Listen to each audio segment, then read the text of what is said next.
Hello mga kamindi, welcome back to our mini vlog. For today's video, tara magluto tayo ng pork adobo na mabilisan lang. Sa ina nga pinakuluan ko na nga yung pork. At itong sabaw niya, ilalagay natin yan mamaya at yan ang magiging sabaw niya. And then, inagisa na natin yung mga sibuyas na yan na may konting sili. Yan, gisa-gisa lang natin yan.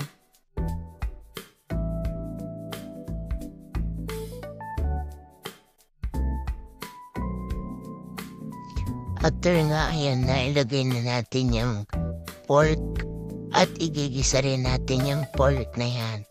At medyo mabilis nga lang tayo magluto ngayon dahil may lakad kami at magkakamping kami ngayon. And then, ayan na nga, inilagay ko na rin dyan yung pinagkuluan niya kanina. At nilagyan ko na rin ng pork cubes and then takpan natin. And after that, ayan, kumukulo na. Pakuluin lang natin ang pakuluin yan.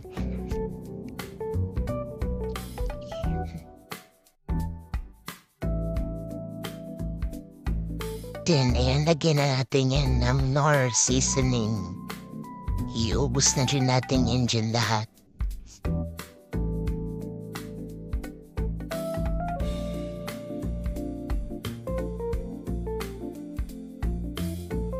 And then, isunod naman natin yung oyster sauce na yan.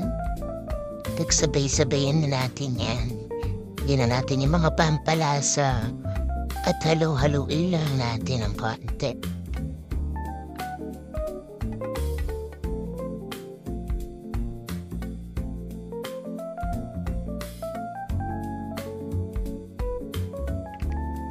At syempre, ilagay na rin natin yung natitirang nag-iisang patatas sa rep. Isama na rin natin yan dyan. And then, iyan lang ang mga sahog niyan. Then, pakuluin lang natin at lagyan na natin ng suka yan. So, hindi na muna natin yan tatakpan hanggang sa kumulob lang ng isa.